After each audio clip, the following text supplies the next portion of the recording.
I call equity as the easiest way to make CRs in India, not lakhs. Lakhs बनाने का सबसे अच्छा तरीका सैलरी, बट सैलरी से कोई करोड़ नहीं बना पाता, बिकॉज आप जो भी सैलरी बनाते हो आप 30-40% से ऊपर सेव ही नहीं कर सकते. सुंदर Pichai was a product manager at Google. Had he imagined कि यार मैं गूगल में सिर्फ प्रोडक्ट मैनेजमेंट ही करूंगा, would he have become the CEO of Google? Absolutely no. Salary is your lifestyle, but equity is life. Salary will keep you happy today. Equity has the potential to take care of you today, tomorrow and even the day after. You are valued at 300 or 400 crores. एक साल में अगर तो मुझे करोड़पति बनना है तो मुझे स्टेप बाय स्टेप प्रोसेस बताओ जो 100% वर्क कर सकता है. There are only 3 ways to get rich in life. The number one is you have a head start. India में, for example, most people start making significant money by the age of 27-28. Second is parents are very lazy in helping their kids in identifying the right stream. तो वो बंदा पूरी जिंदगी अगर 70-80% लाया है, वो कभी क्लास की टॉप 10 परसेंटाइल में नहीं आया, तो सडनली वो ऑल इंडिया लेवल पे टॉप 1% में आ जाएगा. वो हो ही नहीं सकता. 15 लाख बच्चे जेई देते हैं, 15,000 बच्चे सिलेक्ट होते हैं, तो आपको टॉप 1% में आना है. This not logic, it's hope. India के सबसे इम्पैक्टफुल एडटेक फाउंडर्स में से एक मुकुल रुस्तगी क्लास प्लस के CEO और को-फाउंडर और पोलारिस स्कूल ऑफ टेक्नोलॉजी के फाउंडर हैं.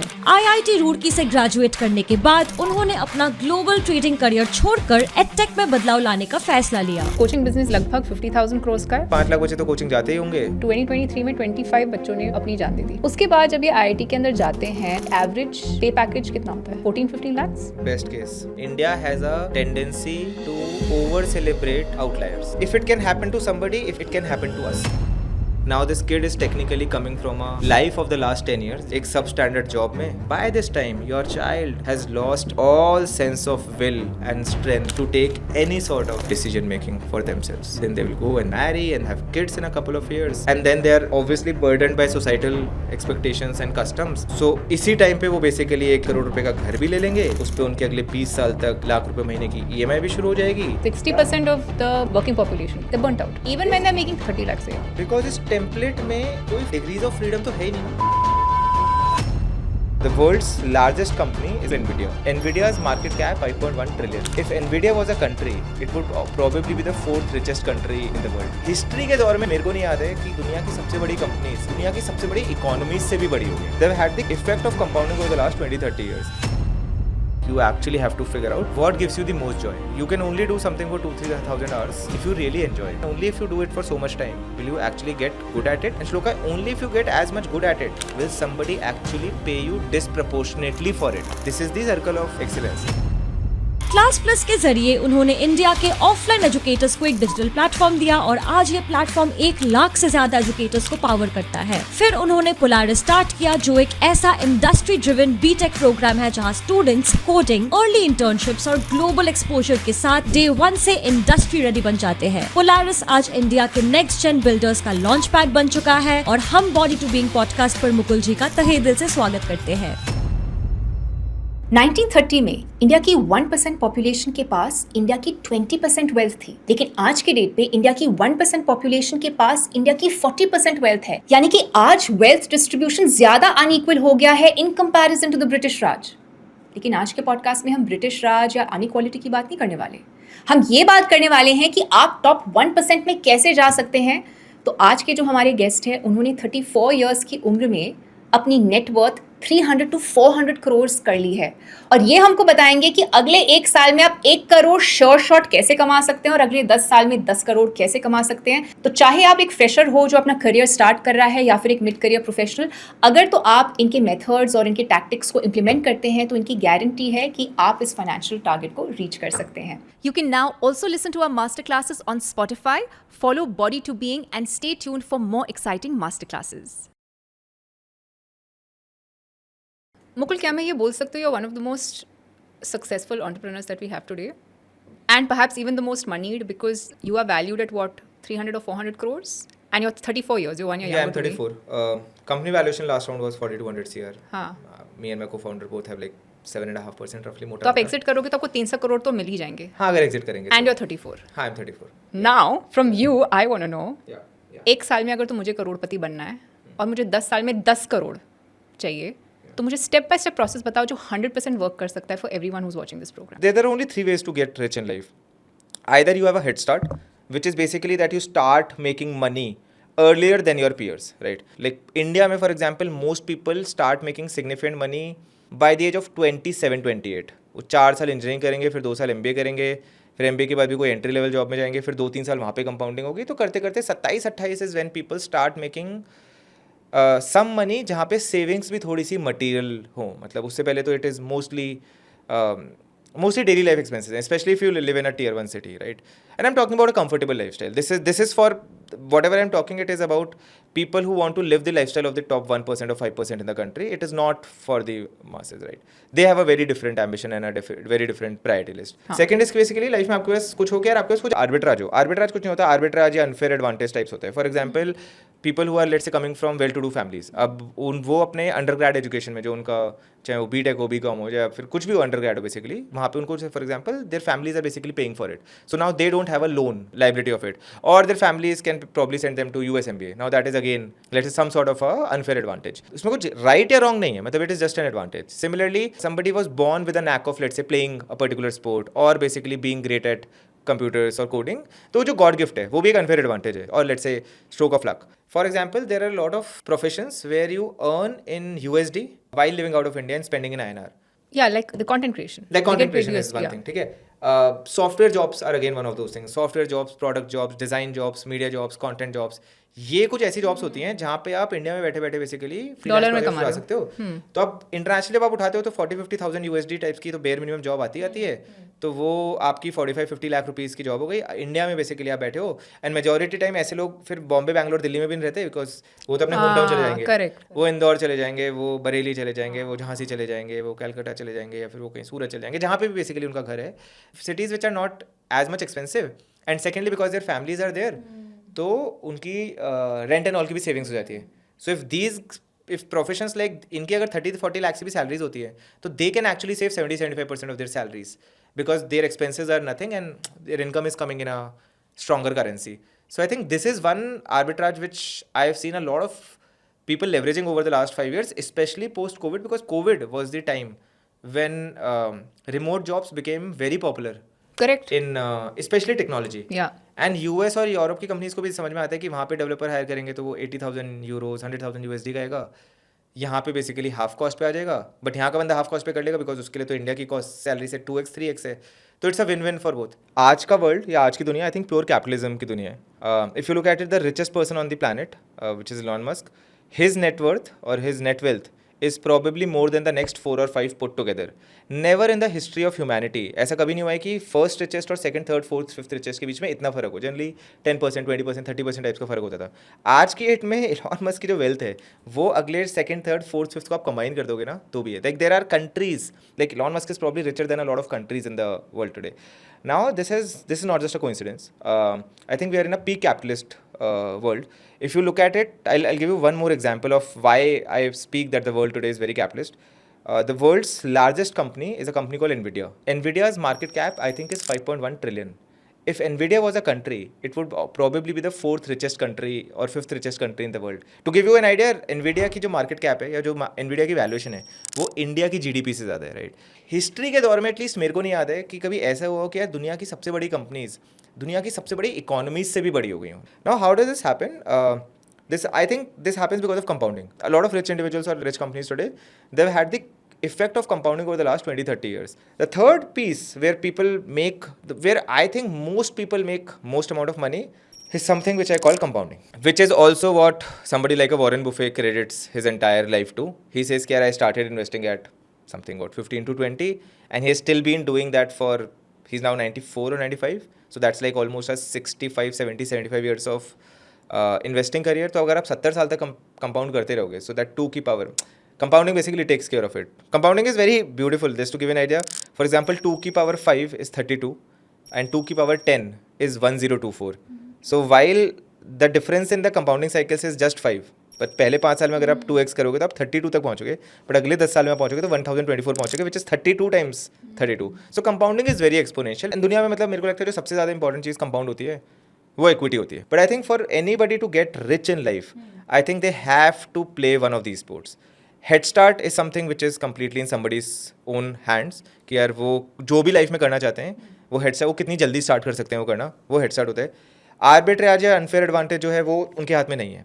लाइक अनफेयर एडवांटेज ये भी हो सकता है कि आप कौन सी कंट्री में बॉर्न हुए हो, किस डेकेड में बॉर्न हुए हो, किस कंट्री में बॉर्न हुए हो, किस टाइप की स्टेट में बॉर्न हुए हो, मतलब these are things beyond your control. तो this is still which is something which is I call luck based. And then compounding is basically which everyone in life has a chance to play, but then it is their awareness or not. Again, I'm saying Not to settle for mediocrity.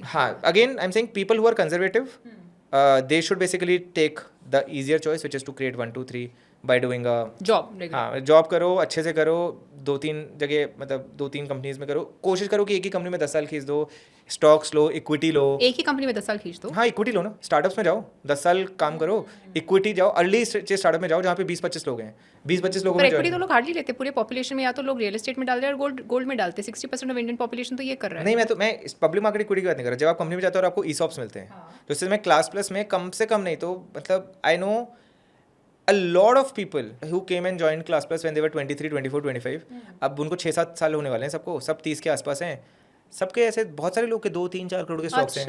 तो बतेरे लोगों के basically equity का थोड़ा concept बताइए। अगर तो अब अगर तो मैं जा रही हूँ अभी कंपनी में रिक्रूट हो रही हूँ, तो मुझे how do I negotiate, how does that work? बहुत ही सही चीज़ मतलब ये सबसे इंपॉर्टेंट स्किल है। तो देखो होता क्या है, इक्विटी क्या होती है, जैसे गूगल, माइक्रोसॉफ्ट जैसी कंपनी है यहाँ, इनके तो आप शेयर पब्लिक मार्केट से खरीद सकते हो।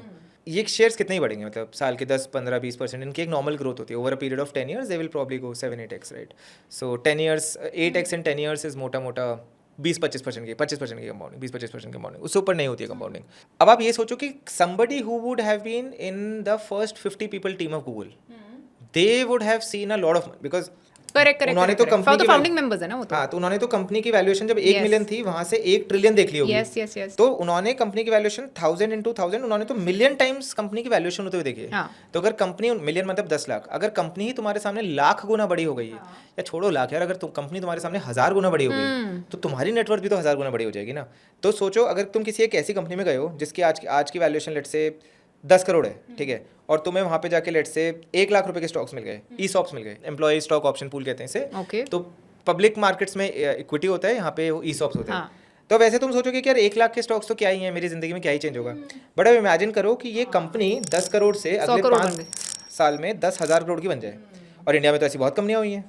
इंडिया में आप जितनी भी ये कंपनीज देख रहे हो, चाहे आप जोमेटो देखो, स्विगी देखो, या फिर मीशो देखो, या फिर अर्बन कंपनी देखो, ये सारी कंपनीज भी तो किसी ना किसी पॉइंट पे तो 10 करोड़ की वैल्यूएशन पे थी, और आज सब बेसिकली 10, 15, 20 मतलब ग्रो देख लो, वो 1 लाख करोड़ की कंपनी बन चुकी है, ठीक है। तो ये इंडिया में बहुत सारे स्टार्टअप्स हैं जो 50,000, 1 लाख करोड़ की भी कंपनी बने हैं। मैं कह रहा हूँ चलो वहाँ पे छोड़ो, अगर तुम्हें 10,000 करोड़ की भी एक कंपनी का हिस्सा बन गए, तो कंपनी की वैल्यूएशन कितनी गई, 1000 गुना ऊपर चली गई।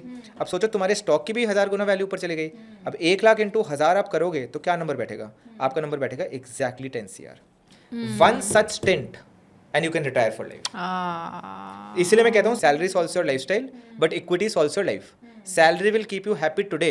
Equity has the potential to take care of you today, tomorrow, and even the day after. Nice. So then basically, I realized कि दुनिया में 2 टाइप के लोग होते हैं कि यार एक है टाइप ए जो डिसीजंस तो ले सकते हैं, but they don't want to live with the repercussions of the decision. वो नहीं चाहते कि यार अगर मेरा डिसीजन गलत हो गया तो मेरे सबके सामने आ जाए, हो भाई मैंने गलत डिसीजन ले लिया है, या मेरा तुक्का नहीं चला, या मेरी पंट गलत हो गई। They are very afraid of societal validation and external approval, कि यार ये क्या कहेंगे, 4 लोग क्या कहेंगे, वो सब। एक टाइप के वो लोग होते हैं। दूसरे टाइप के लोग होते हैं जो डिसीजंस भी ले लेंगे, they are very fearless about it. They are like कि सही होगा तो बल्ले बल्ले, नहीं होगा तो यार मैं कुछ लर्निंग कर लूँगा, and I will quickly improve it, and I will take the next decision which has a higher probability of turning right. मतलब ये अकाउंटेबल लोग होते हैं, ओनरशिप वाले लोग होते हैं, इनको नहीं फर्क पड़ता कि 4 लोग उनके बारे में क्या कहते हैं, and they will want to take decisions for themselves and they are okay living with the consequences of it. तो everybody who's watching this, they have to also decide कि वो टाइप ए वाले हैं या टाइप बी वाले हैं। अगर वो टाइप ए वाले हैं ना, तो then they should always go and do a job, and they should actually do a very stable, very secure, very MNC type job. मतलब उन्हें थोड़ी एडवेंचरस जॉब भी नहीं करनी चाहिए। Actually these people will never make a lot of wealth, to be honest. They because वही है ना, higher the risk, higher the reward. ये लोग लाइफ में रिस्क लेना नहीं चाहते because they don't want to take the risk of being wrong. But there are many top managements हुआ बिलियनियर्स। हाँ, बट दे Steven, हाँ, but they salary base पे but they are absolutely the type B people. They are the ones who take a lot of risk in a job. In a job. They are the ones who basically become CXOs. They are the ones who become vertical P&L heads. They are the ones जो कि 30 साल में पूरा vertical चला रहे होते हैं। समझ गए। उनके बहुत सारे peers होते हैं जो उनसे ऊपर थे जब इन्होंने ज्वाइन किया था, बट अल्टीमेटली यही लोग आगे निकल जाते हैं। सो हम लाइक कि तुम हो कौन? तुम एक डिसीजन मेकर हो या डिसीजन फॉलोअर हो? तो अगर तुम डिसीजन मेकर हो, तो एक कंपनी में बहुत सारे डिसीजन होते हैं, तो बहुत सारे डिसीजन मेकर चाहिए होते हैं, ऐसे नहीं कि फाउंडर अकेला होता है। बट अगर तुम डिसीजन मेकर हो तब तुम जाके इक्विटी का गेम खेल सकते हो। अगर तुम एक डिसीजन फॉलोअर हो तो तुम जाके सैलरी का गेम खेलोगे, फिर तुम उसी में खुश रहो। देन प्रॉबेबली हो सकता है तुम अच्छी जॉब वॉब करके 1 या 2 ईयर बना भी लो, but then that is the मतलब upper limit to it. You can never think about like a generational outcome. Understood. On the other hand, the decision that I'm firmly a second type of person. I'm like I want to take decisions, चाहे वो गलत हो सही हो, but I am there like Accountable for what I am you want. accountable. ठीक है, I will try to learn and I'll try to improve and I will go. And that is the reason I said कि यार फिर मैं trading में job क्यों कर रहा हूँ? अगर मैं सारा रिस्क लेने को तैयार हूँ, मेरे को सारा रिवॉर्ड पे भी एक्सेस होना चाहिए. And that is where I said कि ठीक है, I will go and like we will build a company. I will turn into a founder. The moment you start becoming a founder, you start playing the equity game. जो India में बहुत कम लोगों को समझ आता है. इक्विटी गेम खेलने का ये मतलब है कि तुम्हारे पैसे, देखो तुम्हारे पैसे या तो सेविंग्स बन सकते हैं, सैलरीज बन सकते हैं, या तुम्हारे पैसे इक्विटी बन सकते हैं. मैं तुम्हें सैलरी और इक्विटी का ना बहुत सिंपल फंडा समझा देता हूँ. Less than 5% इंडियंस इक्विटी में मच उससे भी कम होगा ये नंबर. 3% एक्चुअली. आज की डेट में जो लेटेस्ट नंबर है, only 3% Indians invest in equity, which is believe to become 8-9%. मैं ना जो भी लोग देख रहे हैं, मैंने सैलरी और इक्विटी का एक फर्क समझा देता हूँ. लेट से तुमने कंपनी में इन्वेस्ट किया जिसका प्रॉफिट 100 रुपये है. अब वो कंपनी का शेयर भी लेट से 100 रुपये का है. ठीक है, तो अब लेट से अगर अगले साल कंपनी का प्रॉफिट 100 की जगह 150 रुपये का हो गया, तो शेयर प्राइस भी ऑब्वियसली 150 रुपये का हो जाएगा. अब इमेजिन करो कि एक कंपनी तुम्हें सिर्फ डिविडेंड देती है और शेयर प्राइस अप्रिसिएशन का कोई पोर्शन नहीं देती है, और लेट से वो तुम्हें सिर्फ 2 रुपये का डिविडेंड देती है. तो तुमने क्या किया? तुम्हारे बेसिकली 50 रुपये की ग्रोथ पे तुम्हारे सिर्फ 2 रुपये का डिविडेंड बना. On the other hand equity क्या कहती है? तो इस कंपनी का प्रॉफिट जब 100 की जगह 150 गया, तो तुम्हारी भी जो शेयर की वैल्यू है वो 100 की जगह 150 गई. देखो कंपनी दोनों केस में सेम थी. एक जगह तुम्हें 2 रुपये का मुनाफा हुआ, एक जगह तुम्हें 50 रुपये का मुनाफा हुआ. ये जो 2 रुपये का मुनाफा है, which is the dividend based approach in life, this is called salary. कि कंपनी चाहे अच्छा करे, चाहे कंपनी बुरा करे, चाहे कंपनी बहुत अच्छा करे, तुम्हारी सैलरी तो उतनी ही है. तुमने कोई रिस्क नहीं लिया है, तुमने वो रिस्क नहीं लिया, क्योंकि अगर तुम सैलरी लेते इक्विटी पे जाते तो ऑब्वियसली कंपनी बुरा करती, तुम्हारी सैलरी भी कम हो जाती. तुमने रिस्क तो लिया नहीं, तो तुम्हें रिवॉर्ड भी नहीं मिलेगा. इक्विटी उल्टा कहती है. इक्विटी कहती है कि भाई तुमने सैलरी तो कम ली है, लेकिन अब मेरी इक्विटी है, तो कंपनी यहाँ से अगर 1.5 गुना प्रॉफिट करेगी तो तुम्हारी शेयर वैल्यू भी 1.5 गुना चली जाएगी. कंपनी यहाँ से नीचे जाएगी तो तुम्हारे भी चले जाएंगे. तो higher the risk, higher the reward. So that is why I say कि यार Indians do not play the equity game. मैं आपको बता दूं कि इक्विटी गेम कब खेल सकते हो. इक्विटी गेम आप पूरी जिंदगी खेल भी नहीं सकते हो. पब्लिक इक्विटी खेल मतलब इन्वेस्टिंग कर सकते हो. ईसॉप्स वाला जो गेम होता है, इसको खेलने का सबसे बढ़िया टाइम है 25 से 30 साल की उम्र में. एक्चुअली 22 से 30 साल की उम्र में. इससे पहले मतलब obviously like you will be very young, you will not be a full time, तो so nobody give you equity.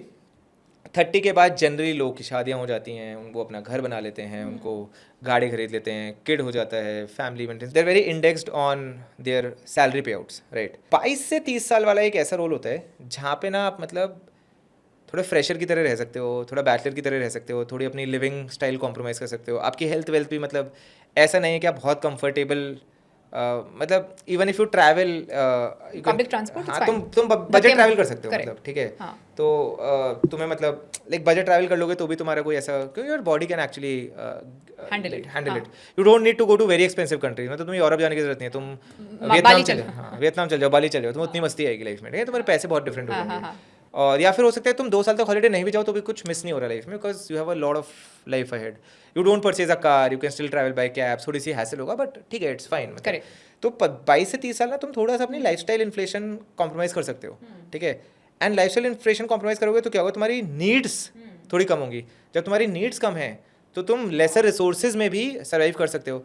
जब तुम अपनी सैलरी लोअर कर लोगे तो उसके बदले बेसिकली तुम कंपनी से बोलोगे कि यार मेरे को बदले में ईसॉप दे दो. क्योंकि अगर मेरी 25 लाख रुपए की सैलरी थी, मैं यार 15 लाख की सैलरी लूंगा, बट मेरे को जो 10 लाख है, 10 लाख की लेके 20 लाख के स्टॉक्स दे दो. अगर वो कंपनी ने तुम्हें 20 लाख के स्टॉक्स दे दिए और कंपनी वहाँ से 10 गुना हो गई, तो तुमने बेसिकली 20 लाख के स्टॉक्स बदले बना लिए 2 करोड़ रुपए.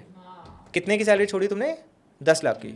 अगर तो और बनने होंगे तो 5 साल में बन जाएंगे. करेक्ट. तो अगर तुमने 5 साल 10 लाख की सैलरी छोड़ी भी तो तुम्हारे टोटल कितने गए? 10 × 5 तुमने 50 लाख का रिस्क लिया ना. तो 50 लाख का तुम्हारा रिस्क है, लेकिन तुम्हारा अपसाइड है 2 CR का. तो तुम्हारा रिस्क 1 है, रिवॉर्ड 4 है. 1:4 का रिस्क रिवॉर्ड रेशियो है. It is a great ratio in life. Nice nice. I generally think यार जहाँ पे भी 1:3 के ऊपर का रिस्क रिवॉर्ड रेशियो है, you should absolutely do. In some cases 1:2 also make sense, but I am like यार ये तो स्ट्रेट अवे है. एंड 22 से 30 साल की एज में तो मतलब जैसे तुम्हारा CTC ग्रो हो रहा होता है, उस पॉइंट पे तुम्हारी लाइफस्टाइल उतनी ग्रो नहीं होती. तो लाइफ अगर तुम अपना CTC फिक्स रख लो ना, and companies also love such people. Because I कि ये बंदा खुद से सामने से आके अच्छा, कह रहा है कि मैं स्टॉक्स हाँ, मांग रहा हूँ, तो ये हाँ, कितना बिलीव करता होगा, उसकी डेडिकेशन पे कभी डाउट नहीं होगा, उसकी इंटेंट पे कभी डाउट नहीं होगा. It's a good one. They will also, the company will also give that person जो कि stocks लेता है the highest chances of a new vertical or a new opportunity because they will be like he has Even skin in the appraisal game. opportunities for it. हाँ, जब उस बंदे को नई अपॉर्चुनिटीज मिलेंगी, नई स्किल्स मिलेंगी, डिसीजन मेकिंग पावर मिलेगी, एक्सेस टू नेटवर्क मिलेगा, तो वो बंदा भी और ज़्यादा ग्रो होगा. तो नॉर्मली जहाँ वो 20% अप्रेजल ले सकता है क्योंकि उसको एक्सपोजर इस टाइप को मिल रहा है, शायद वो 40% अप्रेजल ले सकता होगा. अगेन वो 40 में से 10% अप्रेजल कैश रखेगा, 30% फिर से स्टॉक में कर देगा. तो वो बेसिकली रिसाइकिल करते जा रहे हैं. So there is somebody, for example I tell you, there is somebody at class plus जो कि when they entered the company they were 6 lakhs of CTC. Today they have like more than 3.5 CR of stocks and they are one of the 10 most senior people in the company and he is just 32 years of old age. So he entered the company at 25 with a 6 lakh CTC. Now he's one of the top 10 people in company in terms of seniority and I think he's one of the top 5 people in the company in terms of stocks, and the guy will become, at some point in life he'll become a millionaire. Right? If you don't play expansive and growing games. मुझे एक example दीजिए, real like example of. For example Sundar Pichai was a product manager at Google. Had he imagined कि यार मैं Google में सिर्फ product management ही करूँगा, तो अभी मैं क्रोम का प्रोडक्ट मैनेजर हूँ, फिर मैं यूट्यूब का प्रोडक्ट मैनेजर बन जाऊँगा, फिर मैं किसी और चीज़ का प्रोडक्ट मैनेजर बन जाऊँगा, तो he would have done well. But would he have become the CEO of Google? Absolutely no. It would have required him to come out of his comfort zone. I'm pretty sure apart from product chops, he would have learned कि यार technology and product का mixture कैसे चलता है. Google is a company which is run across the world with like hundreds of thousands of employees, right? I think 200,000 employees if I'm not wrong. He would have to learn कि यार global cultures कैसे operate करती हैं, मेरा global stake holder management कैसे operate करता है, AI world में कंपनी रिप्रेजेंटेशन स्किल्स क्या होती हैं, डिसीजन मेकिंग कैसे काम करती है, कॉन्फ्लिक्ट रेजोल्यूशन कैसे काम करता है, बोर्ड मैनेजमेंट कैसे काम करता है, पब्लिक मार्केट में कैपिटल रेज करना कैसे काम करता है, ये सारी चीज़ें he would have had to learn. Right, This was not product management. Understood. If he was close to playing that game or if he was scared to play that game or if he was not ambitious enough. And today, as we speak, Shloka, today Google is the second largest company on the planet. 4.7 trillion का market cap है. Nvidia is the largest one. Only 10% bigger. तो देर अगर यहाँ से Google का stock 10% भाग गया, so Sundar Pichai will be the CEO of the world's largest company, which he never even founded. And he became what, 2018 or 19? I think 19 is when he became the CEO. Within 6 years, he will be called one of the most legendary CEOs. And in the world of AI, when everybody was expecting Google to die down, he turned it around. तो मुकुल, मैं जब इस podcast के लिए research कर रही थी ना, तो आई केम अक्रॉस द स्टेटिस्टिक्स कि 1930 जो सबसे अनइक्वल टाइम रहा है इंडिया का in terms of wealth distribution British Raj के टाइम में, वो था कि 1% पॉपुलेशन कंट्रोल कर रही है करीबन 20 to 30% of the national income. आज का टाइम ज़्यादा अनइक्वल है बिकॉज आज 8% पॉपुलेशन होल्ड कर रही है 40% of the national wealth. Now everyone wants to be a part of that 1%. Yeah. मैं आपसे ये जानना चाहती हूँ कि पैसा तो सबको कमाना है, पर उसके पीछे की डार्क रियलिटी क्या है? Got it. अच्छा, इंडिया में होता क्या है? इंडिया में बाय डिफ़ॉल्ट पहले वो बच्चों को कॉलेज भेजा जाता है और फिर बेसिकली बोला जाता है कि यार बीटेक कर लो और उसके बाद देख लेना कि आगे क्या करना है. इंडिया में 99% बच्चे एक्चुअली अपनी ब्रांच जो चूज़ करते हैं वो बाय सोशल प्रेशर या फिर पीयर लर्निंग या फिर पेरेंटल गाइडेंस पे कर देते हैं. और पेरेंट्स की इन्फॉर्मेशन कहाँ से आती है? सबसे इंटरेस्टिंग चीज़, सबसे मतलब मेरे को लगता है अगर ये चीज़ इंडिया में सुधर गई ना तो इंडिया का आधा यूथ एक्चुअली सॉल्व हो जाएगा. पेरेंट्स पता है कैसे सिलेक्ट करते हैं कि मेरा कॉलेज क्या है, मैं अपने बच्चे को किस कॉलेज में भेजूँ? तो कहेंगे मेरे दफ्तर में मिश्रा जी हैं, उनके बच्चा ना यहाँ पे इस कॉलेज में पढ़ता था, तो तुम भी जाके इसका एग्जाम दे आओ. फिर वो बच्चा कहेगा अरे पर एग्जाम क्यों देना है, मुझे वहाँ पे जाना नहीं है. तो कहेंगे अरे एग्जाम देने में क्या जाता है, एक बार जाके दे तो आओ. तो फिर एग्जाम दे देगा. ऐसे करके वो 6-7 कर देंगे. फिर वो तो उनकी इन्फॉर्मेशन पेरेंट्स की कहाँ से आती है? उनके ऑफिस, उनके दफ्तर के जो कलीग्स हैं, कि वो मिश्रा जी और गुप्ता जी और वर्मा जी जो लंच में दाल चावल खाते हुए बोल देंगे कि यार हमारे रिश्तेदार को वहाँ कॉलेज में भेजा था, तुम भी वहीं पर भेज दो. कोई ये नहीं बताएगा कि उस कॉलेज में भेजने के बाद हुआ क्या. Nobody will ever question the outcome. Actually, it feels painful when I say this.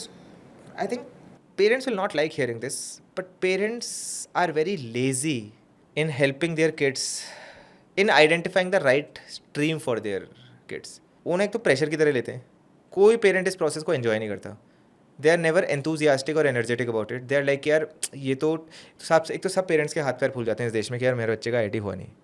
उस पर श्लोका मतलब उस पर मेरा पॉइंट है कि यार ये तुम्हें आज क्यों पता चल रहा है यार जिस दिन तुम IIT में एडमिशन, IIT कोचिंग में एडमिशन करवाते हो ना बच्चे का, तो सिलेक्शन होगा, इसकी गारंटी तो कभी नहीं होती, बट सिलेक्शन नहीं होगा ये तुम्हें डे 1 पे पता होता है, और आपको नहीं पता होता तो आपके बच्चे को तो पता होता ही होता है, बिकॉज क्या एक्सपेक्ट कर रहे हो, मतलब वो बंदा पूरी ज़िंदगी अगर 70-80% लाया है, वो कभी क्लास की टॉप 10 परसेंटाइल में नहीं आया, तो सडनली वो ऑल इंडिया लेवल पे टॉप 1% में आ जाएगा। वो हो ही नहीं सकता। 15 लाख बच्चे जेई देते हैं, 15,000 बच्चे सिलेक्ट होते हैं, तो आपको टॉप 1% में आना है। तो जो बच्चा मतलब 16 साल की उम्र तक अगर वो टॉप 10% में भी नहीं आया, इट इज़ लाइक सेइंग कि मैंने कभी ज़िंदगी में सेंचुरी नहीं मारी, बट मैं ओडीआई डेब्यू मिलेगा तो मैं डबल सेंचुरी मार दूंगा। कभी नहीं होगा मैम, ये तो this is absolutely this not logic, it's hope. मैंने सुना कि लेस देन 1% नीट और जेईई क्रैक करते हैं।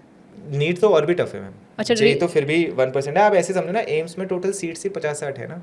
एम्स में होगी, बट नीट हाँ, बट Less than one- कितने ही okay, कॉलेजेस हैं, चलो। मतलब लाइक टॉप टियर कॉलेज में भी आपके उतने हैं, तो टोटल मिला के भी एक फाइनाइट नंबर है। आई थिंक डॉक्टर बनना तो इंजीनियरिंग से भी हार्ड है मैम। वो तो मतलब मैंने आईआईटी का एग्जाम दिया है, बट मैं नीट का एग्जाम नहीं देता। मतलब आई एम वेरी श्योर, मतलब I had a very clear, मैंने सिलेक्शन रेशियोज ही देखे थे बस, तो 1% पे ही मेरे को बहुत टफ लगा था। मैंने नीट का नंबर देखा था ना क्लास 10th में, मैंने कहा भाई ये नहीं हो पाएगा मेरे से। कोचिंग बिजनेस से लगभग 50,000 करोड़ का है। आप देख लो, 15 लाख बच्चे जेई देते हैं, उसमें से मैं एज्यूमिंग 5 लाख बच्चे तो कोचिंग जाते ही होंगे। 5 लाख बच्चे अगर लाख रुपए भी खर्च कर रहे हैं, वो बहुत बड़ा नंबर है। अप्रॉक्सीमेटली 5,000 50,000 जो मैंने मेरे 50,000 करोड़ का बिजनेस है, ठीक है। हाँ, काफ़ी उसमें से कुछ लोग अपनी जान वगैरह भी दे देते हैं। हाल ही में मैंने कोटा का एक केस देखा था, 2023 में 25 बच्चों ने अपनी जान दे दी, ठीक है। उसके बाद जब ये आईआईटी के अंदर जाते हैं तो मैंने सुना है कि जो पहले तो टॉप टियर्स जो हैं इंजीनियरिंग कॉलेजेस 90 to 95% प्लेसमेंट होता है। लोअर रंग का तो और भी है, करीबन 42 to 55% प्लेसमेंट होता है, राइट। उस आईआईटीज़ में भी आपकी एवरेज पे पैकेज कितना होता है? 14-15 लाख्स। बेस्ट केस बोल रहे हो। सो जो ग्लोरीफाई होता है वो क्या ग्लोरीफाई होता है? उसने तो 1 करोड़ का गूगल में पैकेज लिया है, हाँ, तो ग्लोरीफाई पता है क्या तो होता है? पेरेंट्स को लगता है वो चीज़ है। हाँ, तो ग्लोरीफाई होता है कि यार इट्स लाइक सेइंग कि मेरे मोहल्ले का लड़का इंटरनेशनल क्रिकेट खेल गया, तो डज दैट मीन कि मोहल्ले के सारे लोग इंटरनेशनल क्रिकेट खेल गए? नहीं। India has a tendency to over celebrate outliers. Correct, exactly. India has a big tendency to extrapolate. Extrapolate का क्या मतलब है कि यार मेरे 2 ओवर में 10 रन बने हैं, तो मेरे 10 ओवर में 50 रन बन जाएंगे। सेम रन रेट चलता रहेगा, सेम सिलेक्शन रेट चलता रहेगा। Basically if it can happen to somebody, if it can happen to us, Correct. Right. And that is not logic, that is hope. It's like saying कि यार out of 15,000 people who go into IITs, 1 or 2 or 5 or 10 और maximum 15 kids, तो IIT का भी top 0.1% है, मतलब 1000 में से एक। 1000 में से एक उस जगह का जहाँ पे ऑलरेडी जो आया था वो खुद 1000 में से एक था, तो 1000 इंटू 1000 इज बेसिकली 10 लाख। तो 10 लाख बच्चे अगर जेई की तैयारी करते हैं, तो शायद एक का पैकेज लगता होगा, जो कि प्रोबेबली उस टाइप के और वो 3-4 यार्डस्टिक बन जाता है कि यार आप आईआईटी जाओ क्योंकि 1 करोड़ का पैकेज मिलता है। मेरे को भी लगता था मैम मेरे को भी लगता था। That is the reason when I went to IIT, I was like over the cloud in my first semester. मैंने पढ़ना लिखना बिल्कुल छोड़ दिया था ma'am. Parents essentially put their kids to JEE not because they think that their kid can actually have a chance to. Basically आप ये देख लो, 15 लाख बच्चे जेई देते हैं, 15,000 सिलेक्ट होते हैं। कुछ डिजर्विंग बच्चे भी होते हैं जिनका उस दिन तुक्का नहीं चला, तो वो भी होते हैं। तो बट रियल शॉट तो लाख बच्चों का ही होता है, जिसकी भी लाख के बियॉन्ड रैंक आई। वो लाख में से शायद 15,000 बच्चे होते हैं जो जिनका उस दिन किस्मत चल जाती है, उनका टेम्परामेंट चल जाता है, they just have a good day. But those 14 lakhs out of 15 lakhs, they have no chance of clearing JEE at all. And then the parents will force them to do JEE. तो 2 साल waste करेंगे। 2 साल तो waste है। वो एकदम मुंह लटका के बेसिकली आपने 17-18 ईयर ओल्ड किड की ना स्पिरिट ही किल कर दी है, क्योंकि वो मुंह लटका के बेसिकली जा रहा है, एक क्लासरूम में बैठा है, जो उसको भी पता है कि उसका कुछ होने नहीं वाला। तो 2 साल पूरे वेस्ट। हो सकता है वो उस 2 साल में कुछ और ट्राई कर लेते हैं, ठीक है, बिकॉज करियर तो कहीं भी बन सकता है, राइट। तो वो जो 2 साल कहीं और ट्राई करने की अपॉर्चुनिटी कॉस्ट थी, that is also waste. And 2 साल बाद they will be labelled a failure in public, because the result will come and everybody will ask कि क्या हुआ, and they will have to say कि यार we could not make it. तो आपने monetary और एनर्जी कॉस्ट ड्रेन करी, आपने अपॉर्चुनिटी कॉस्ट वेस्ट करी, and on top of that you imposed an unwanted failure tag on them. By this time, the kid's spirit is so broken shloka, कि उस point पे जब पेरेंट्स आके एकदम प्रिमिटिव, अनएजुकेटेड और यूजलेस तरीके से अपने कलीग से पूछ के बताते हैं कि यार तुम एक्स कॉलेज में जाके वाई ब्रांच पढ़ लो, उस बच्चे की हिम्मत ही नहीं होती कि मैं अपोज कर पाऊंगा, क्योंकि वो कहता है कि मैं किस मुंह से अपोज करूँ। और अगर वो अपोज करेगा तो पेरेंट्स उस पर ताना मार देंगे कि अगर तुम्हें इतना ही आता होता तो तुम्हारा तो सिलेक्शन हो चुका होता। करेक्ट। एंड अब आप ये सोचो कि 99% बच्चों को सिलेक्शन नहीं हुआ है, तो 99% बच्चे तो ये सुनते हैं। तो वो 99% kids are never able to, majority of them are never able to experiment. They're just never able to experiment with what they really want or what they are good at. और उसका मैं बताता हूँ क्या होता है, वो उनकी पूरी लाइफ, अब मैं बोलूँगा वो थोड़ा डार्क है, फिर वो एक रैंडम एक्स कॉलेज में चले जाएंगे, वाई ब्रांच कर रहे होंगे, वो मोस्ट प्रॉब्ली किसी एक रैंडम कॉलेज में जाके कंप्यूटर साइंस बीटेक पकड़ लेंगे, मतलब क्योंकि सबको लगता है कि सॉफ्टवेयर में तो बहुत सारी जॉब्स लगती हैं, फिर मोस्ट प्रॉब्ली या तो उनकी जॉब लगेगी नहीं, या उनकी जॉब लगेगी तो ये मास रिक्रूटर्स में लगेगी जहाँ पे 3 to 4 lakhs टाइप्स का CTC होगा, ठीक है, 90% बच्चों की बात कर रहा हूँ, obviously there will be exceptions. फिर वो एक रियल वर्ल्ड में आएंगे, फिर वो बैंगलोर जाके रहेंगे और उन्हें समझ में आएगा कि 3 से 4 लाख में तो गुजारा नहीं चल सकता, नहीं चल सकता। Most parents do not take an inform choice, they take a choice out of laziness, and that laziness is stemmed by the panic and urgency कि बस कुछ भी करके विदा करो इसको, ठीक है। वो किड ऑलरेडी बेसिकली एक तो 2 साल का रिजेक्शन है, जेई फेलियर है, अब आपने उसे एक रैंडम जगह भेज दिया जहाँ पे एक ही कैंपस में 1000, 2000, 3000, 4000 बच्चे होंगे, वो जाएगा उस भीड़ में खो, तो वो उस भीड़ में भी खो गया है, और वो उसको कोई गाइड करने वाला भी नहीं है ना, वहाँ पे कोई उसका ऐसा इकोसिस्टम है which where he is surrounded by people who have already been great software developers और वॉट एवर एल्स, तो फिर वो क्या करेगा, फिर उसका सर्कल क्या बनेगा, उसके जैसे 5 आवारा दोस्तों का। फिर 3-4 साल बाद एक लकीली अगर जॉब भी लगी तो वो लोपिंग जॉब लगेगी, फिर उन्हें रियलिटी शॉक मिलेगा, तब तक वो ऑलरेडी अब वो थोड़े डिप्रेस भी थे, अब वो थोड़े से डम भी हो गए, ठीक है, और नाउ देर ऑल्सो सोसाइटली भी, मतलब उनकी financial standing is also not something which commands a lot of respect. And to be honest, ma'am, India में some bit of your social respect, I'm not saying all of it, is determined by your financial. all of it, क्या some of it? I don't think some of it, maybe unless you're an IAS or power government job, नहीं? लोग आपका CTC पता है क्यों पूछते हैं, ये जानने के लिए कि वो आपको ट्रीट कैसे करें, या what kind of a perception they should build of you। 25-26 साल तक जाते जाते शायद उनका 8 से 10 लाख का CTC होगा, 26-27 साल तक बेसिकली 3-4 साल के करियर के बाद 10 लाख हो गया, 12 लाख हो गया, या 10-15 लाख, चलो मैक्सिमम ले लाख रुपये महीना टाइस पहुँच जाएंगे 27 लाख तक। फिर घर वाले पता क्या कहेंगे, शादी। Now this kid is technically coming from a life of the last 10 years, जहाँ पे उसने पहले 2 साल अपने पेरेंट्स की मर्ज़ी से चॉइस करी है, फिर 4 साल तो उसे कुछ पता ही नहीं था, उसने रैंडम चॉइसेस लिए हैं, पिछले 4 साल उसने एक, for the lack of a better word, एक सब स्टैंडर्ड जॉब में, और जो सब स्टैंडर्ड जॉब है तो उस सब स्टैंडर्ड जॉब का मैनेजर भी ना सब स्टैंडर्ड ही होगा, क्योंकि वो मैनेजर अगर इतना स्टड होता तो वो भी अपना कहीं और मतलब करियर में आउटशाइन कर रहा होता, ठीक है, वो भी टॉप 1% है, टॉप 10% CTCs में होता, ठीक है, नंबर छोड़ दो बट जो भी है, तो वो एक, फिर उसने पिछले ज़िंदगी के 4-5 साल अपने सब स्टैंडर्ड मैनेजर के नखरे सहे हैं, उसकी बातें सुनी हैं, उसके आदेश माने हैं। By this time your child who is a 27-year-old adult has lost all sense of will and strength to take any sort of disproportionate decision making for themselves. Then they will basically go, then they will go and then marry, and then they'll have kids in a couple of years, and then they are obviously burdened by societal expectations and customs. So इसी time पे वो basically 1 crore रुपए का घर भी ले लेंगे, उस पर उनके अगले 20 साल तक लाख रुपए महीने की EMI भी शुरू हो जाएगी, फिर उनको रिश्तेदारों को दिखाने के लिए अपनी गाड़ी भी चाहिए होगी, फिर सोशल मीडिया है तो उन्हें एक इंटरनेशनल ट्रिप भी मारनी होगी, और फिर उन्हें शादी में भी मतलब बिग पॉम्पस एकदम फैट इंडियन वेडिंग करनी होगी। ये करते करते करते and within like a few years they will have kids, and then that's a Burnout. 60% है अपना स्टेटिस्टिक, 60% ऑफ द मेट्रो जो इंसान काम कर रहा है, working population, they burned out, they done, even when they are making 30 lakhs a month, a year, 30 lakhs a year. Because इस template में कोई डिग्रीज ऑफ फ्रीडम तो है ही नहीं ना।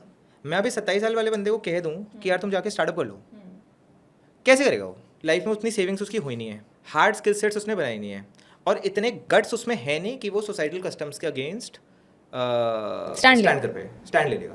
Like every parent actually who is watching this, और every student also who is watching this, आप ना अपने आसपास देखना कि जितने भी बीटेक ग्रेजुएट्स हुए हैं, how many people are actually doing the same thing that they ended up studying in. अगर मतलब आप कहोगे ना कि अरे बीटेक इन मैकेनिकल इंजीनियरिंग है और वो जाके फिर creative director at some media house है, तो इट्स लाइक यार सीधे ही, क्योंकि किया क्या बेसिकली, तुम जैसे ही वो कॉलेज से बाहर निकला, जैसे उसके पास आज़ादी आई, the kid gravitates to what they really want to do. तो 22 साल में वो आज़ाद हो गया ना, अब उसके बाद उन पेरेंट्स की का बस नहीं चलता उनके ऊपर, तो फिर वो जाके वही करते हैं। दैट मीन्स कि somebody is a creative director at a media house, that means that is what they wanted to do. तो by the age of 30 years अगर उसने 22 साल में स्टार्ट किया तो 8 साल से कर रहा होगा, तो 8 साल की कंपाउंडिंग होगी। यही मेरा पॉइंट, अगर वो 18 से स्टार्ट कर देगा तो 12 साल की कंपाउंडिंग हो जाएगी, and that makes a lot of difference. Namaskaram, I'm Shloka. We've spent a lot of time in developing this product which is the authentic A2 Gir cow ghee by the brand name Yogic Organic. We've spent several years to bring this product to you. My endeavor was to bring to you the real goodness of authentic A2 Gir cow ghee, and here it is. Pre-orders are now open. To order, just call or WhatsApp on +91 8493 863427. IIT में placement कितना होता है? Is it 100% placement? नहीं, वो तो कितना होता है? आई थिंक आई वुड देखो दो चीज़ों पे वेरी करते हैं। एक तो कैंपस कितना पुराना है एंड सेकेंडली आपकी ब्रांच कितनी पॉपुलर है। तब आप आईआईटी बॉम्बे और कंप्यूटर साइंस ऐसी ब्रांच में जाओगे तो यार 150% प्लेसमेंट होते हैं, बिकॉज तो ऑल इंडिया रैंक 100 लोग हैं ना, तो कंपनीज मर रही हैं भाई उनको लेने के लिए, तो उनका तो 100% होगा ही होगा।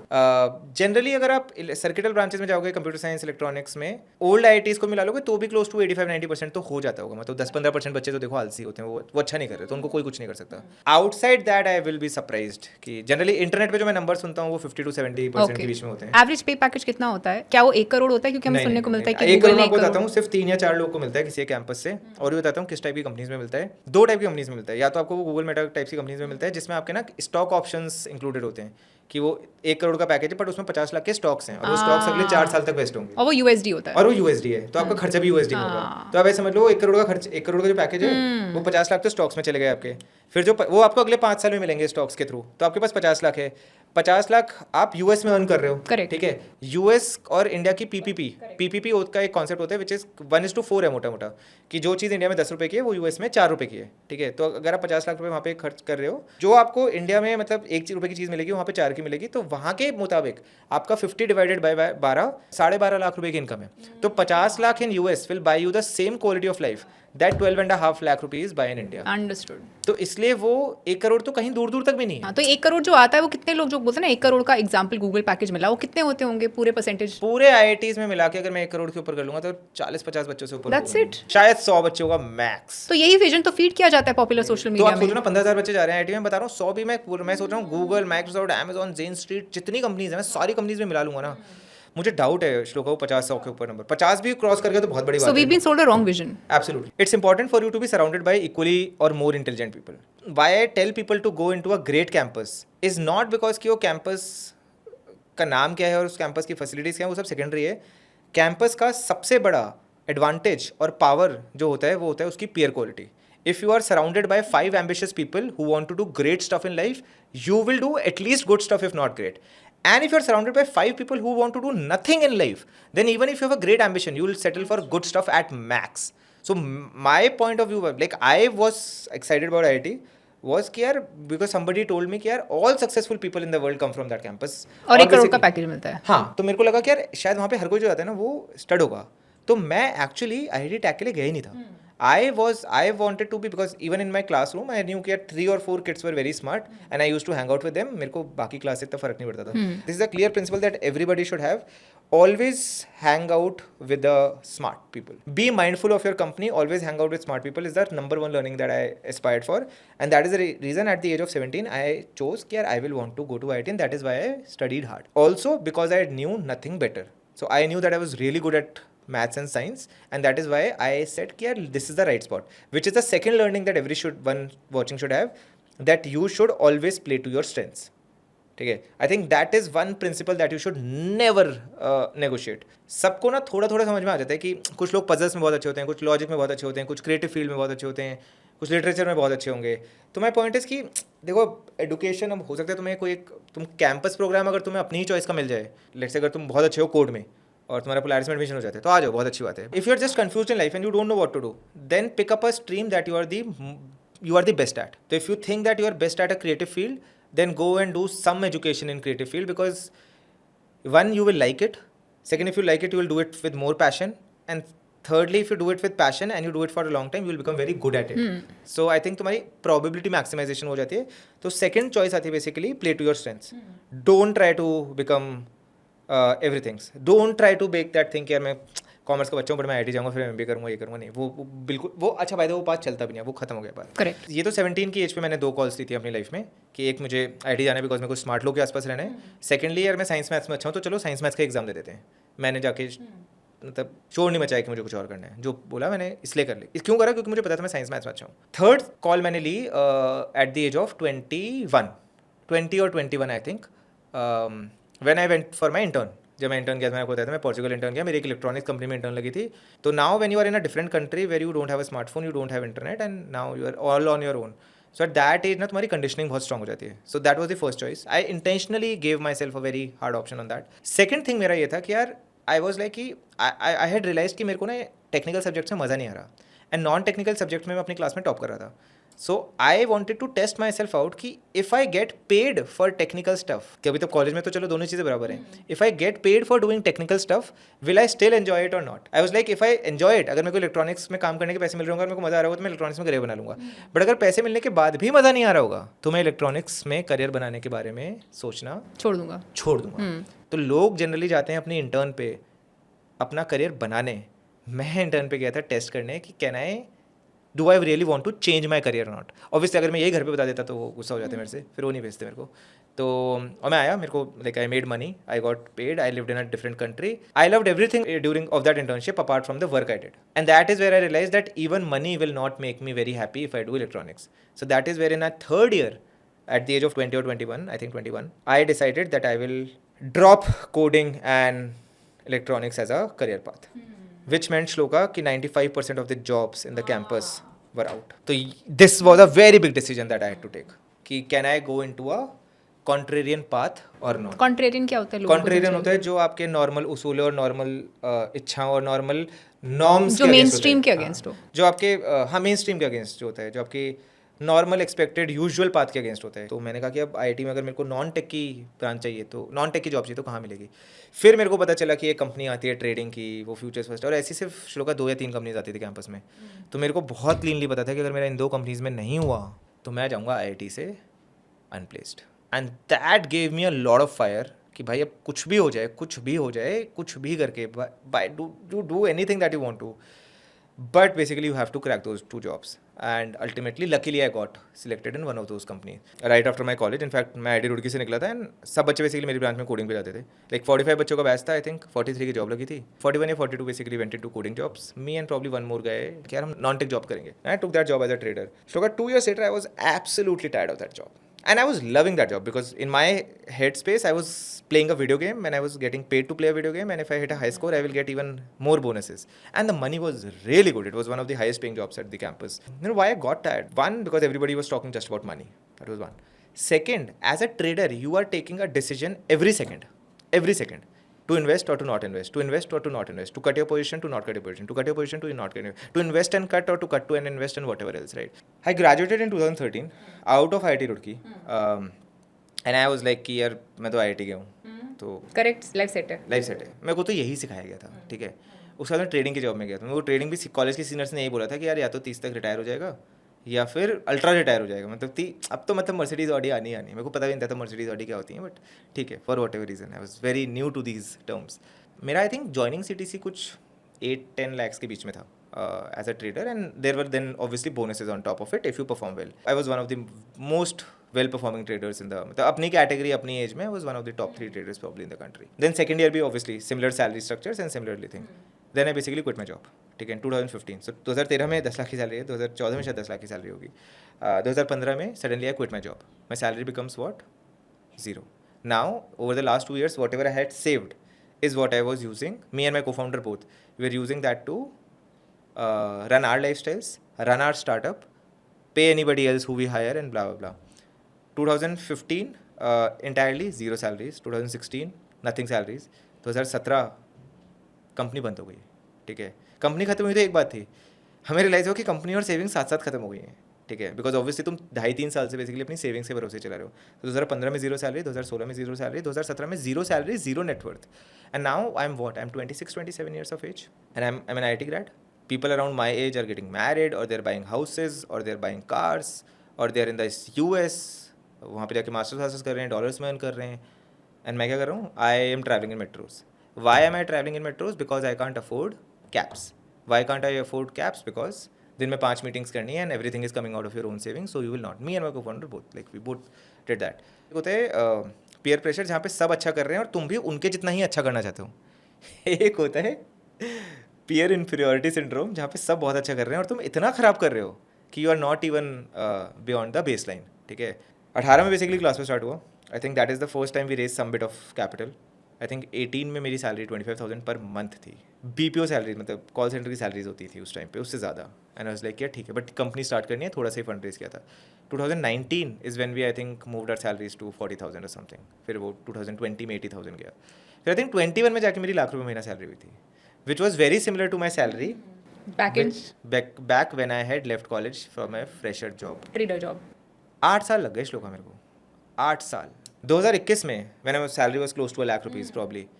2021 में I turned 30.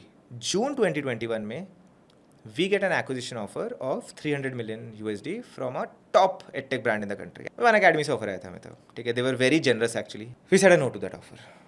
Why? The same reason why we were okay to work without money for the first 8 years of our life.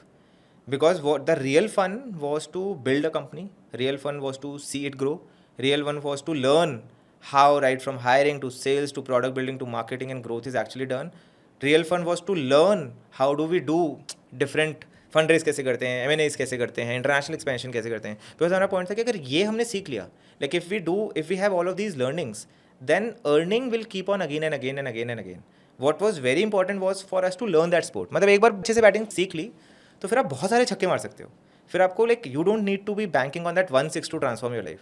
सो पहली बात हमें we wanted to learn because and we were really loving what we are doing. I love what I do. But I don't understand why you say no to it. या सो 2 reasons. 1, अगर हम वहाँ पे company बेच देते तो हमारी तो सारी लर्निंग्स पैसे आ जाते, अर्निंग आ जाती, लर्निंग रह जाती. ठीक है, वो जो सीखने का मौका होता है, क्योंकि तब हमने एक कंपनी हम ऑलरेडी बंद करवा के बैठ चुके थे. 2018 में कंपनी स्टार्ट हुई है. 2-3 साल बाद जाके अब दिख रहा है कि हाँ कंपनी कोविड की टेलविंड आ रही थी, सॉफ्टवेयर बना रहे थे एजुकेटर्स, कंटेंट क्रिएटर्स, यूट्यूबर्स के लिए. सो लाइक कि अब चांस मिला है कि सीखें कि कंपनी बनती कैसे है. और जब बनने का चांस आया तब तुमने बेसिकली तुम रिटायर हुए. ठीक है, तो पहली बात तो वो नहीं करना था. Like our journey was just getting started. It's like कि आपने डेब्यू किया और आपने पहले 3 मैचेस में 3 सेंचुरीज मार दी और फिर अब आपने कहा कि यार ठीक है मैं 100 CR लेकर रिटायर हो जाता हूँ. नहीं, you are on a roll, you are learning how to play well. You will probably say कि यार how can I become the greatest player So on the money was planet? never the motivator for you. So money was 200 crore we're looking at 10% हाँ, 200 crore हाँ, लेके. तो money was a factor. 200 but crore never- बैठ के तो मतलब you're set, पुश्ते set है. Exactly my problem. तो सिर्फ उसके लिए नहीं कर रहे थे ना, क्योंकि अगर उसके लिए ही कर रहा होता तो फिर पिछले 8 साल से जो बेसिकली स्ट्रगल आप कर रहे हो then you would have given that up. But what a gamble. Next time नहीं था ऐसा हो तो. That is where I said decision fatigue, ambiguity, because the first thing that you have to bet on is yourself. Then you have to bet on everybody who you bring into the team, and then you have to bet on everything that they decide for the company. So becoming a founder is a 3-step bet, but it starts from betting on yourself. So मेरा पहला point था कि यार हम like we will not be able to learn how to make a business, and then we will basically shortchange ourselves. It's like saying कि यार आपका कोई स्टॉक है जो 1 महीने में डबल हो गया है, अब आपने उसको कट कर दिया. नहीं यार, अगर आपको लगता है कि वो 2 की जगह 3x 4x हो सकते हैं, चाहे वो 1 महीने की जगह 10 साल में हो या 1 साल में हो, you will still be happy about it, right? Second thing was कि like what would we do after all that money? We are 30. We are just 30 years of age. Like, what will I do? If I have nothing else to do, then I will fall into the same toxic traps that a lot of rich people actually fall into. Then you basically look for alternate forms of entertainment, which was not our choice. I was like, yeah, most probably, we'll build up another company. क्योंकि that is what we wanted to do. पिछले 6-7 साल से हम यही effort मार रहे हैं कि हम एक कंपनी बना लेंगे. अब अगर यहाँ पे पैसे आ भी गए तो then we'll again go back and start creating a new company. And if we have to create a new company altogether, then we are bloody happy with the one we already have, and we basically will make it a bigger one. अब यार हमने भी कहा कि ठीक है, it is not because of the offer, or we are very thankful, grateful, मतलब it's a great validation, but this is not the only thing that we want to sort, because we want to go and build more stuff in life. तो founder बनने का ना एक और वो भी problem है, मतलब प्रॉब्लम तो क्या है, ट्रेट है यार. आपको ना सारे टाइम एक्टिव रहने का कीड़ा लग जाता है, बिकॉज आपको लगता है कि सारे टाइम कुछ ना कुछ सोचते रहो, कुछ ना कुछ बनाते रहो, कुछ ना कुछ चेंज करते रहो. कुछ बिगड़ रहा है तो उसको सही कर दो, कुछ सही चल रहा है तो उसको और अच्छा कर दो. ठीक है, जितने भी पैशनेट करियर्स हैं, आर्ट्स हो गया, म्यूजिक हो गया, डायरेक्शन हो गया, हाँ डायरेक्शन हो गया, एक्टिंग हो गया, स्पोर्ट्स हो गया, राइटिंग हो गया, एंटरप्रेन्योरशिप हो गया. ये वो काम है जो जितने भी लोग ये काम करते हैं ना, उनको ये काम अच्छा लगता है. उनके लिए this is not work any more. They are in that intersection where what they do and what they like doing is the same thing, and उसका अगर intersection आ गया to what they are good at, then they become like absolutely great people. because जो तुम कर रहे हो और जो तुम करना चाहते हो, और अगर तुम उसमें अच्छे भी हो, फिर तुम फोड़ दोगे ज़िंदगी में, राइट? बिकॉज होता क्या है कि कुछ भी आपको कहीं भी आप एक्सेल करोगे, आपको ना 10,000 आवर रूल होता है एक, मतलब आई डोंट नो, वो टिम फेरिस वाला ना. हाँ, टिम फेरिस का वो 10,000 आवर रूल है कि आप 10,000 आवर्स ना कुछ भी कर लो, आप दुनिया के ना टॉप 1% में आ जाओगे. एक्चुअली पता है वो 10,000 से बार बहुत नीचे है, मतलब 2-3 हज़ार घंटे में ना गेम चेंज हो जाता है. जेई की तैयारी 2-3 हज़ार घंटे की होती है और वो कंपैरेटिवली इंडिया का 1% है.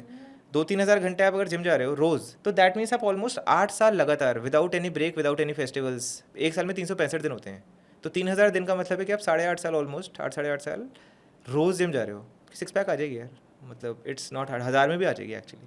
सो आई थिंक वो लाइफ में ना वो 2,000-3,000 आवर्स लगाना बहुत ज़रूरी है to anything, and which is by the way a great thing. If anybody wants to be wealthy and rich in their life, they can't substitute like hours is the simplest and the easiest cheat code that is out there. You pick up hours into something and you'll do well. Now the only way to do hours in something is only if you like it, unless you are a child and you've been forced by your parents and you don't have the ability to say a no. But these days you also have something called the invented by me passion of paradox. You know, there's a paradox of choice. Social psychology में एक term है paradox of choice.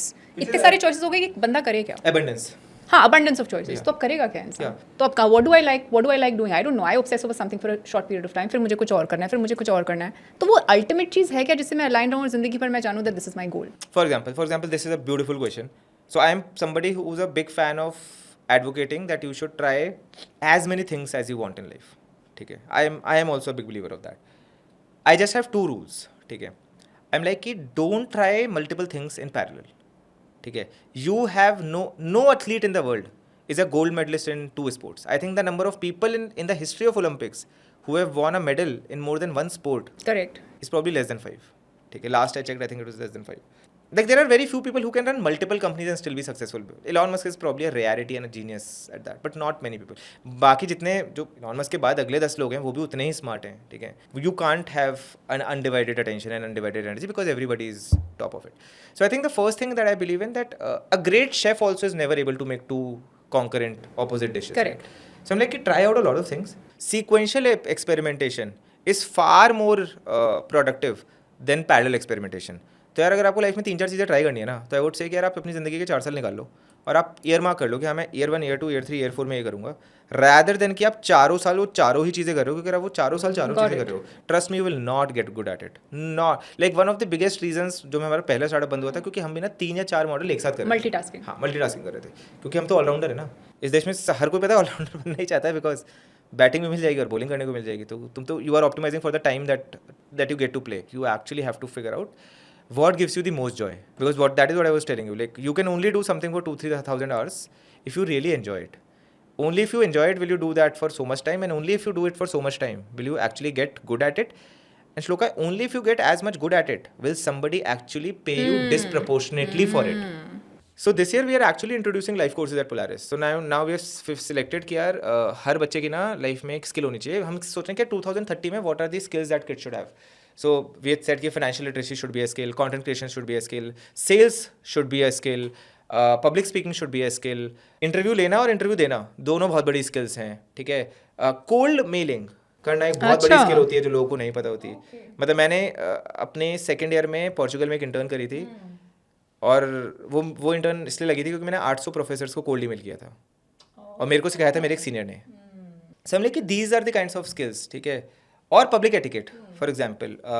सो ये सब ना skills हैं जो तुम्हें चाहिए होंगी एक्सेल करने के लिए. तुम्हें जॉब, तुम्हारी एवरेज जॉब तो लग जाएगी इन सब के बिना भी, but like these are the skills which Get you to within 1%. हाँ, मतलब जो तुम्हें टॉप एंड एग्जीक्यूटिव या फिर पोटेंशियली एक स्टार्टअप फाउंडर बना सकती है. Okay. ठीक है, तुम्हें बियॉन्ड जस्ट अ डेवलपर जो चीज़ें ले जा सकती है, वो शायद ये टाइप की चीज़ें. Because a tech entrepreneur is nothing but somebody who can code and sell both. Okay, but if not a tech entrepreneur, just generally भी you think these skills matter करती हैं? एब्सोल्युटली यार. तो आप एक बात बताओ ना, अगर लेट्स आप गूगल के इंटरव्यू में जा रहे हो और गूगल के इंटरव्यू में लेट्स से एक रोल के लिए हायर होने हैं और 2 लोग हैं, आपको क्या लगता है वो दोनों स्मार्ट नहीं होंगे? अगर कोई 2 लोग थाउजेंड्स ऑफ कैंडिडेट्स को क्रॉस करके फाइनल 2 में पहुंचे हैं, तो obviously on their coding skills and technological skills they would be at par. What would differentiate? Their persona, their personality, their team work, their ambition in life, their general conduct. Understood. UPSC में भी last में एक interview round होता है ना, IIMS में भी एक इंटरव्यू राउंड होता है. Why? Because they like यार, would this person be Face the world. can they be respected? Will the other people like working with them or not? So this year we are actually introducing in Polaris कि यार beyond just coding skills, beyond just tech jobs, beyond just robotics, beyond just circuit stuff, like what are the life skills? So that tomorrow when kids come out of Polaris, can they crack exponential careers rather than just be a software developer? Software developer तो बन ही जाएंगे, वो तो हम सिखा ही देंगे, like because that is what we have done for the last 10 years. We have built India's one of the largest SaaS companies. Like Class Plus in education is probably the like overall across our products we see like 30-40 lakh daily users, 5-6 crore monthly users. So tech तो बनाना आता ही है हम लोग को. Like we know how to hire engineers, how to train engineers. That is not a tough part for us. The bright and the part where I am very excited about is कि how many kids out of the Polaris ecosystem can actually go and do disproportionate and exponential things in life. कितने उसमें से जाके research में फोड़ सकते हैं, कितने उसमें जाके प्रोडक्ट डिजाइन में फोड़ देंगे, कितने उसमें जाके अपना टेक का खुद का धंधा स्टार्ट करेंगे, चाहे टेक का करें चाहे नॉन टेक का करें. कितने हो सकते हैं कोई टेक्नोलॉजी के कंटेंट क्रिएशन में एंटर कर ले, हो सकता है कोई रोबोटिक्स ड्रोन्स में कुछ कर ले. आई एम नॉट क्रेविंग कि यार हर किसी को गूगल में जाना है, हर किसी को अमेजॉन में जाना है, हर किसी को जिसको जाना है उसको तो रास्ता मिल जाएगा. But for everybody else I am always pushing and trying to create a culture at Polaris कि यार how can they do really well in life, not just from a vertical thing. Last decade में India में 105 unicorns हैं, यानी कि जिनकी valuation 1 billion से ऊपर है. उनमें से ओनली 23 आर प्रॉफिटेबल. तो जैसे ही इंसान सोचता है यूनिकॉर्न, मुझे तो ऐसे ही लगता था अरे 1 बिलियन प्लस वैल्यूएशन तो यार तुमने तो प्रॉफिट बनाना चाहिए, लेकिन तुम तो प्रॉफिट बना ही नहीं रहे हो. तो क्या समझाइए इसके बारे में मुझे. नहीं तो दो चीज़ें होती हैं. पहली बात तो people invest, like big investors, global investors, they invest in a company's ability to make profit tomorrow. Okay. ठीक है, it's not about कि आज profit है. For example, Amazon was non-profitable for I think Amazon पिछले 5-6 साल पहले ही just profitable हुए. Like Amazon it was as big as anything and it was a non-profitable company because देखो profitable होने के ना लॉस मेकिंग होने के 2 रीजंस होते हैं and that is what smart talent has to figure out कि भाई तुम्हारी कंपनी लॉस मेकिंग होने. OpenAI आज भी लॉस मेकिंग है, एंथ्रोपिक आज भी लॉस मेकिंग है, ठीक है, but they are still valued as like because it is the potential. तो अब वो पोटेंशियल कैसे आता है कि यार एक तरीका ये होता है कि यार कंपनी 100 रुपये का रेवेन्यू बनाती है और 100 रुपये पे 10 रुपये का प्रॉफिट बनाती है लेट से. लेकिन कंपनी कहती है कि यार मेरे पास एक और मार्केट मैंने आइडेंटिफाई करा है जहाँ पे अगर मैं आज 20 रुपये लगा दूंगा तो कल वो 20 के 100 बन जाएंगे.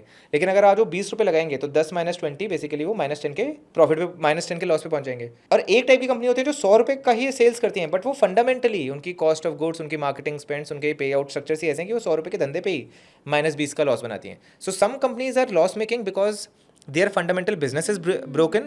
Some companies are loss making because they are reinvesting their profits into bigger ventures. Okay. So Amazon was fundamentally profit making, but Amazon leadership team said that whatever profit comes we will reinvest it like a seed so that it also expands and multiplies. Because उनका point था कि अगर वो पैसे मेरे bank में पड़ रहेंगे वो 6% 7% का इंटरेस्ट देंगे, उससे अच्छा मैं किसी को इसको रीइन्वेस्ट कर देता हूँ. Right, that's like rich people reinvesting their portfolio. Right, got it. यार ये लोग पैदा ही उस जमाने में हुए हैं, मतलब जहाँ पे खाना 10 मिनट में आ रहा है, कंटेंट 60 सेकंड में ख़त्म हो रहा है. Everything is very much about instant gratification and social validation. Tell you one thing, there is no bigger magic than compounding. I don't know of any legendary sports person or a athlete or a celeb or a media artist or even founders who have escaped compounding. Anybody who shines for only 3-4 years is called good. Anybody is only called great when they shine for 10+ years. That's why like Gen Z should also try to build careers or professions which are actually 10 years longer. So at this point also, if they're whether they're checking their education or their stream or whether they're picking up their jobs or what, I think they should do it in a field where either the field या तो वो field ही basically 10 साल तक relevant रहेगी, या फिर वो इतने पैशनेट और इन्वॉल्व हैं उसमें या इतना लाइक करते हैं कि वो उसको 10-15 साल तक कंटिन्यू कर सकते हैं. बट अगर ये दोनों चीज़ें नहीं होंगी तो compounding won't happen. Mr. Mukul Rustagi, thank you so much. Pleasure and My pleasure. wishing you Thank all you. the strength and very inspirational. और I just hope you just rise and grow and आपका that passion for education जैसे मैं कह रही थी वो बहुत निखर के आ रहा है. You're so passionate about it. I owe everything that we've been able to do to the education we got. There's no reason why we should not double down on that philosophy and probably make that happen for 100 times more people. Absolutely. That's what keeps us going. Great. Thank you so much. All the best. Bye. In case you'd like to be a part of our online and in-person yoga, diet, and spiritual programs, you can join our WhatsApp group below where we post all our upcoming programs and give free tips on health, diet, and lifestyle.